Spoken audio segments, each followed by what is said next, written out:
नहमदुहु व नुसल्ली अला रसूलिहिल करीम। अम्मा बादु फ़अऊज़ु बिल्लाहि मिनश शैतानिर रजीम।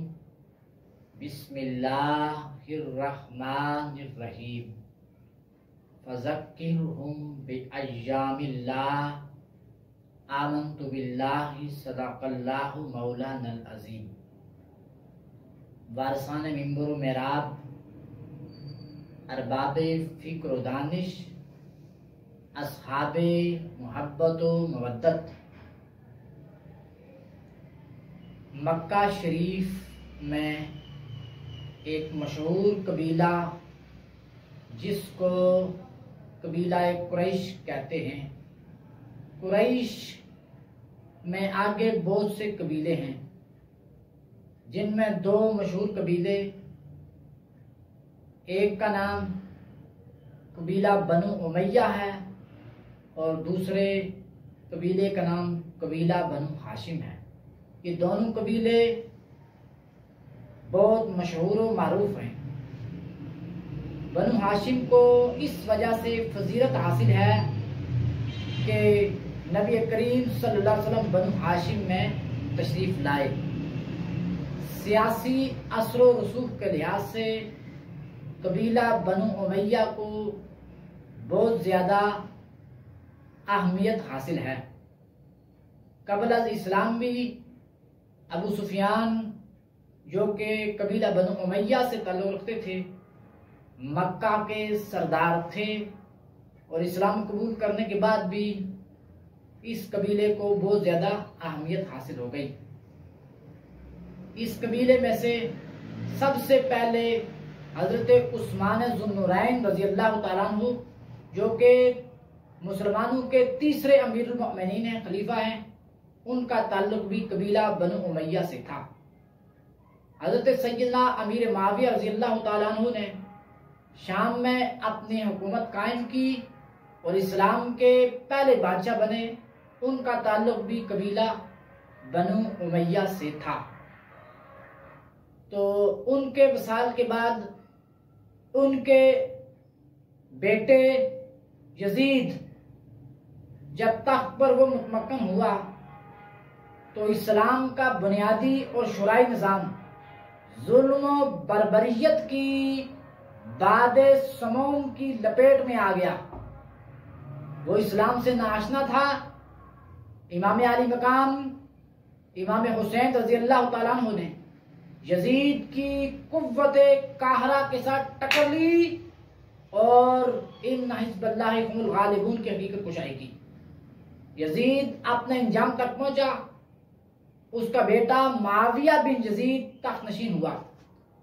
मुआविया बिन यजीद कुछ ही अरसे बाद ये कहकर तख्त से उसने इस्तीफा दे दिया कि मैं उस तख्त पर नहीं बैठ सकता जिस तख्त के नीचे से हुसैन बिन अली के खून की खुशबू आ रही हो।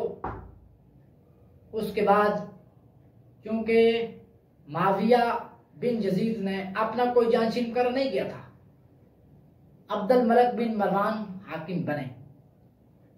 अब्दुल मलिक बिन मरवान के बाद में उनके बेटे हाकिम बने। अब्दुल मलिक बिन मरवान ने इस हुकूमत में एक अरसा दराज हुकूमत की और मुख्तलिफ इलाकों में बनु उमैया की हुकूमत को फैला दिया। अब्दुल मलिक बिन मरवान के बेटे जब हाकिम बने तो उन्होंने भी अपने दौर में बहुत से काम किए। वलीद बिन अब्दुल मलिक जिस वक्त हाकिम बना तो उसने हजरत उमर बिन अब्दुल अजीज रहमतुल्लाह अलैह को मदीना का गवर्नर बनाया। हजरत उमर बिन अब्दुल अजीज रहमतुल्लाह अलैह एक नेक शख्स थे, पारसा शख्स थे, आलिम थे, हाफिज थे, कारी थे और भी बहुत सी खूबियां जमा थी।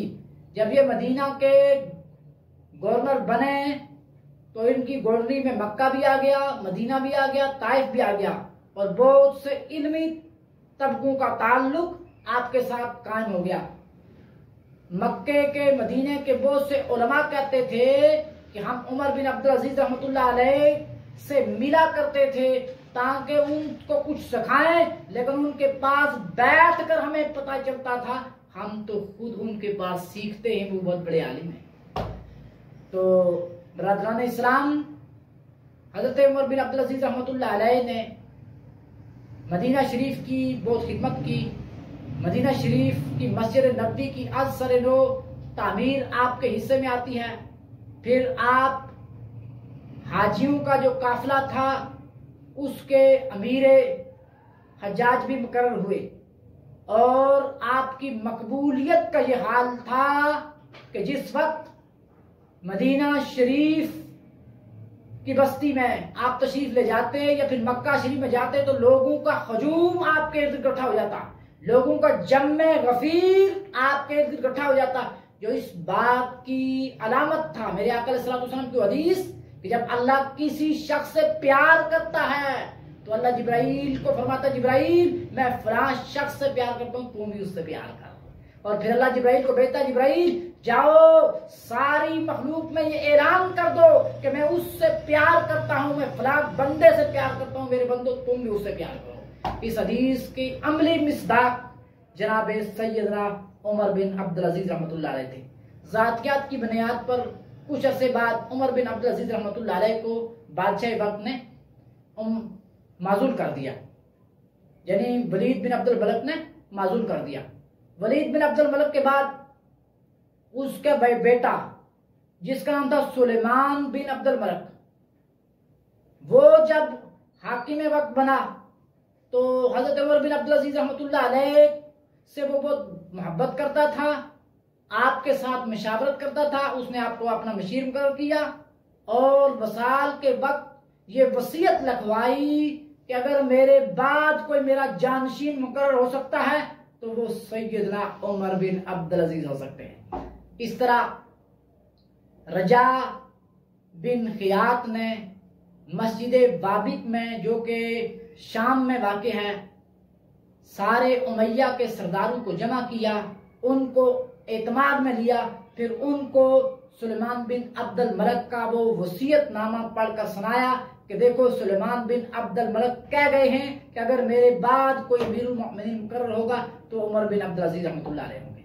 उमर बिन अब्दुल अजीज ने जब आपको पता चला कि मेरे बारे में वसीयत लिखी है तो रोना शुरू कर दिया कि मुझ पर इतना बोझ डाल दिया गया है, लोगों ने आपको तख्त पर बैठाया और फिर आपने सुलेमान बिन अब्दुल मलक की नमाज जनाजा पढ़ाई, उसके बाद शाही सवारी आई, आपने शाही सवारी को तर्क कर दिया और आपने कहा कि मैं पैदल चलकर अपने घर जाऊंगा। घर जाकर सबसे पहले आपने ये काम किया कि अपनी बीवी को कहा कि अब मैं मुसलमानों का अमीरुल मोमिनीन बन चुका हूं, लिहाजा तुम्हें दो कामों में से एक काम इंतखाब करना होगा, या तुम मेरे साथ रह सकती हो या दौलत के साथ रह सकती हो। बीवी भी नेक थी, उसने सारी दौलत इस्लाम की राह में खर्च कर दी। हजरत सैयदना उमर बिन अब्दुल अजीज रहमतुल्लाह अलैह ने सारे उमरा को ये हुक्म दिया, सख्ती से हुक्म दिया कि जितनी तुमने गरीबों की जायदादें, गरीबों की जमीनें तुमने दबा रखी हैं, अपने कब्जे में कर रखी हैं, वो फौरन वापस कर दो। इस तरह जितने भी सरदार थे, अमीर थे, उन्होंने गरीबों की सारी दौलत सरवत वापस कर दी और अमीर भी उस वक्त आपके अदल और इंसाफ की वजह से, मसावात की वजह से अमीर बन गए। हजरत उमर बिन अब्दुल अजीज रहमतुल्लाह अलैह ने अपने दौरे खिलाफत में इस्लाम के अजीम काम सर अंजाम दिए और आपने मुख्तलिफ खानकाएं कायम की, आपने आइमा की और उलमा की तनहाएं मुकर्रर की, आपने हदीस के सिलसिले में बहुत जोर दिया। सही बुखारी की हदीस है कि आपने मदीना के गवर्नर को यह खत लिखा कि जितनी भी नबी अलैहिस्सलातु वस्सलाम के हदीसें मुबारका हैं वो जमा की जाएं, क्योंकि मुझे लगता है, अंदेशा है इस बात का कि हुजूर की हदीस उलमा के फौत होने के बाद खत्म हो जाएगी, लिहाजा हदीसें लिख ली जाएं। और सारे गवर्नरों को यह खत लिखा। इस तरह नबी अलैहिस्सलातु वस्सलाम की हदीसें मुबारका उनके दौर में जमा की गई। उन्होंने इस्लाम की जबरदस्त खिदमत की आपके दौर में करिए करिए में बस्ती बस्ती में अदलो इंसाफ का बोलबाला होने लगा। ये मुसलमानों के अजीम अमीर थे। इनके आने से पहले ही सैयदना फारूक आजम रजी अल्लाह ताला अन्हो ने पेशनगोई दी थी। जैसा कि तालीके इब्न साद में ये बात मौजूद है कि हजरत उमर फारूक रजी अल्लाह ताला अन्हु फरमाते हैं, काश मुझे मालूम होता वो शख्स जो मेरी औलाद से आएगा और दुनिया में अदलो इंसाफ से दुनिया को भर देगा। हजरत सैयदना उमर फारूक रजी अल्लाह ताला अन्हु के बेटे तालीके इब्न साद में ये बात मौजूद है। आप फरमाया करते थे कि वो शख्स कौन है जो मेरे बाबा उमर फारूक की औलाद में से होगा और दुनिया को अदलो इंसाफ से भर देगा। उसकी पेशानी पर एक निशान होगा। हजरत अब्दुल्ला बिन मुबारक रहमतुल्लाह अलैह तालीक इब्न साद में मौजूद है कि आप कहा करते थे कि हमने कहा कि बनु उमैया की हुकूमत कभी खत्म नहीं होगी उस वक्त तक जब तक अल्लाह ताला इनमें एक ऐसे शख्स को मबूस नहीं फरमाएगा जो दुनिया को अदलो इंसाफ से भर देगा। वो कहते हैं हम ये कहा करते थे, अल्लाह ताला ने उमर बिन अब्दुल अजीज को हुकूमत अता फरमा दी। हज़रत उमर बिन अब्दुल अजीज रहमतुल्लाह अलैह का वसाल मुबारक हुआ तो रोम के बादशाह के पास मोहम्मद बिन मोहब्बत गए तो देखा कि वो परेशान बैठा हुआ है। पूछा तुम्हारी परेशानी की वजह क्या है? उसने कहा तुम्हें पता है एक बहुत नेक और पासा शख्स को तो गए हैं, आदिल शख्स को तो गए हैं। और रोम के बादशाह ने कहा कि रूए जमीन पर पैगंबरों के बाद, हजरत ईसा अलैहिस्सलाम के बाद और पैगंबरों के बाद अगर कोई शख्स ऐसा था जो मुर्दे को कहता अल्लाह के हुक्म से जिंदा हो जा तो मुर्दा खड़ा हो जाता, वो उमर बिन अब्दुल अजीज रहमतुल्लाह अलैह थे। फिर आपने कहा कि बादशाह ने मुझसे यह भी कहा, मोहम्मद बिन मोहब्बत कहते हैं कि बादशाह ने यह कहा कि मैं उस शख्स पर मुझे कोई ताज्जुब नहीं है कि जो अपने आप को कमरे में बंद कर लेता है और अल्लाह की इबादत करता है, दुनिया को तर्क कर देता है, बल्कि मुझे ताज्जुब तो उस शख्स की लाइफ पर है, उस शख्स की जिंदगी पर है जिसके पास सारी दुनिया आती है, दुनिया को अपने कदमों में रौंदता है और अल्लाह की ये बात में मसरूफ हो जाता है। और उस अजीम शख्स को दुनिया उमर बिन अब्दुल अजीज कहती है। मेरे भाइयों, सैयदना उमर बिन अब्दुल अजीज रहमतुल्लाह अलैह ऐसी शख्सियत थे जिनको पहली सदी और दूसरी सदी का मुजद्दिद भी कहा जाता है, सानिए उमर भी कहा जाता है। जिन्होंने दुनिया में अदल व इंसाफ का बाबा बोलबाला किया वो थे उमर बिन अब्दुल अजीज। आज सदियां गुजर गई, 1300 साल गुजर गए। कुछ बदबख्तों ने सैयदना उमर बिन अब्दुल अजीज रहमतुल्लाह अलैह के रोज़ा पर हमला किया, दरबार शरीफ को गिराया, कब्र को खोदा, कब्र की बेहुरमती की और अजीम वली कामिल और मुसलमानों के अमीर मुमिनीन हजरत सैयदना उमर बिन अब्दुल अजीज रहमतुल्लाह अलैह के जिस्म मुबारक को निकाल कर, जिस्म की बाकियात जो थी उसको निकाल कर जलाया गया। पूरी उम्मत मुसलमा इस वक्त गम और गुस्से में है कि ये कौन बदबख्त है, ये कौन जलील शख्स है जिसने ये काम किया है। उम्मत मुसलमा गम और गुस्से में है, गमगीन है।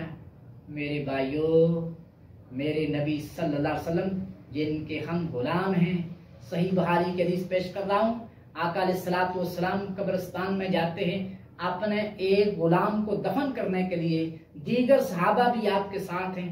कब्रिस्तान में बैठे हुए एक सहाबी का रुख यानी कि पीठ कब्र की तरफ हो गई तो आका अलैहिस्सलातु वस्सलाम ने यह भी पसंद ना किया कि मेरे किसी गुलाम की कब्र की तरफ पीठ हो।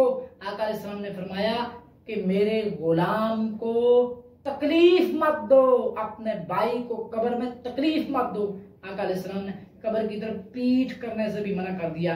वो नबी सल्लल्लाहु अलैहि वसल्लम जो कब्र की तरफ पीठ करने से भी रोकते हैं। अगर उनके किसी गुलाम की कब्र की बेहुरमती हो तो सोचो मेरे आका सल्लल्लाहु अलैहि वसल्लम की किस कदर नाराज़गी होगी, फिर रब की किस कदर नाराज़गी होगी। वो शख्स दुनिया में भी बदबख्त है, आखिरत में भी जलील होगा। दुनिया और आखिरत में शदीद अजाब का मुस्तहिक है जिसने इस कदर बेगैरती बेहिसी वाली जसारत की। ये आवाज़ बुलंद करना इसलिए ज़रूरी है ताकि जालिम को पता चल जाए कि तुम्हारा जुल्म बहुत बड़ा जुल्म है। इंशाअल्लाह वो वक्त करीब है कि अल्लाह तबारक तआला तुम्हें इस दुनिया में भी जलील करेगा, आखिरत में भी सजा देगा। वमा अलैना इल्लल बलाग। सलाम के लिए खड़े हो जाए।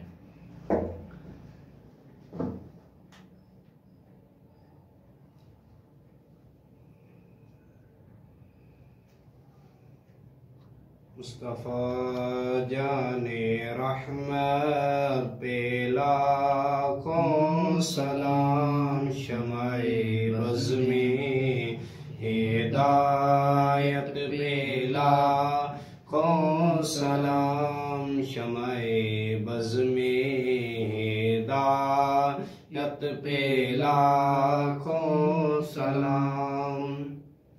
जिस तरफ उठ गई दम में दम आ गया, जिस तरफ उठ गई दम में दम आ गया, उस निगाहों की अनायत पे लाखों सलाम। मुस्तफ़ा जाने रहमत पे लाखों सलाम। जिस सुहानी घड़ी चमका तैबा का चांद, जिस सुहानी घड़ी चमका तैबा का चांद, उस जिस सुहानी घड़ी चमका तैबा का चांद, मुझे साथ पे लाखों सलाम। मुस्तफ़ा जाने रहमत पे लाखों सलाम। वो हमारे नबी हम उनके उम्मती, वो हमारे नबी हम उनके उम्मती। उम्मती तेरी किस्मत पे लाखों सलाम। मुस्तफ़ा जाने रहमत पे लाखों सलाम। शमाए बज़ में हिदायत पे लाखों सलाम। या इलाही सदकाए जुल्फ़े रसूल, और ये सलामे आज जाना हो कबूल। अल्लाहुम्मा सल्ली अला सय्यिदिना मौलाना मुहम्मद व अला आलि सय्यिदिना मौलाना मुहम्मद व बारिक वसल्लम। ऐ अल्लाह, जिस तरह हम यहाँ खड़े होकर दुरूद व सलाम पढ़ रहे हैं, इसी तरह गुंबद हज़रा के हुजूर हाजिर होकर दुरूद व सलाम पढ़ने वाली ज़बान अता फरमा, ज़ियारत मुस्तफ़ा करने वाली निगाह अता फरमा, बार बार मक्कातुल मुकर्रमा और मदीनातुल मुनव्वरा की हाज़िरी नसीब फरमा।